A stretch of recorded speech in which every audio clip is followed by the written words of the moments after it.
अच्छा देखिए, ये सिंधी का आज का पेपर है। ये 25 तारीख आपको नज़र आएगी यहाँ पे, ठीक है ना, 11 से 12 बजे तक।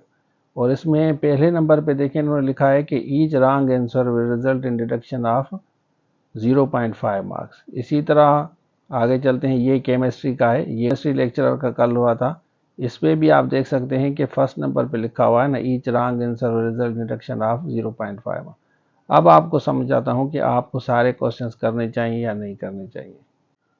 अच्छा, तो आपने देख लिया, ये मैंने आपको दिखा दिया कि ये एक तो कल वाला पेपर था और दूसरा आज वाला पेपर था। इसमें भी इन्होंने क्लियरली लिखा है कि 0.5 नेगेटिव मार्क्स हैं। और उसके साथ साथ काफ़ी बच्चे सवाल भी कर रहे हैं क्योंकि बच्चे परेशान हैं। हमने ऑलरेडी आपको कोर्स भी दिया है एसएसटी साइंस का लेक्चरर का, तो हमने आपको बार बार यही कहते हैं फोकस करें। अच्छा, यहाँ पे देखें, एक बच्चे ने सवाल किया है, sir as you know there is 0.5 negative marking in lecturer test. If we don't know the answer, should we make a guess or should we skip that question? What do you think will be the wise thing to do in this case? Please guide. अब ये एक सवाल है, किसी student ने किया है, तो इसको हम एड्रेस करेंगे। मैं आपको समझाऊंगा क्योंकि आपको केयरफुल रहना है। अगर आप केयरफुल नहीं रहेंगे तो शायद हो सकता है कि आप बहुत बड़ी गलती या ब्लंडर करें।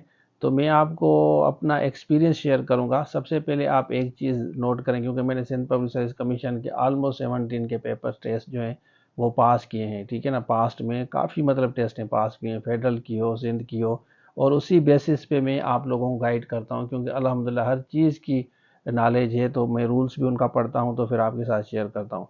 देखें, अगर आपके 50 जैसे एमसीक्यूज आएंगे और एक एमसीक्यू पे 2 मार्क्स होंगे, अगर आप समझते हैं कि आपके 100% सही हैं, 40 प्लस, तो बिल्कुल रिमेनिंग आप पार्ट जो है ना वो ना करें, उनको स्किप कर दें। 40 मेक श्योर कि आपके 40 जो है questions are absolutely right and correct, ठीक है ना। उसके बाद आगे ना बढ़ें। लेकिन अगर आप समझते हैं कि आपके सिर्फ 15, 20, 25 तक सही हैं, तो फिर तो नेचुरली आप रेड जोन में हैं।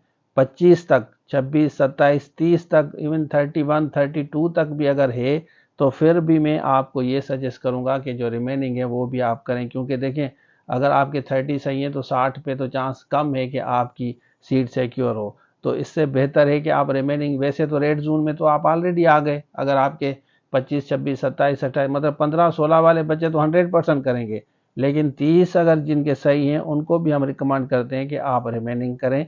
इंशाल्लाह आपका बेहतर होगा, कुछ ना कुछ हो जाएगा, क्योंकि रिस्क तो वैसे भी है। तो अगर 40 प्लस आपके सही हैं तो मैं आपको रिकमेंड करूंगा कि फिर आप अटेम्प्ट ना करें। कोर्सेज ऑलरेडी हमने आपको दिए हैं, उसी पे भी फोकस करें, इंशाल्लाह बेहतर होगा। और हम आप सब के लिए दुआ करते हैं जो जो बच्चे तैयारी कर रहे हैं। Thank you so much. अल्लाह हाफिज़।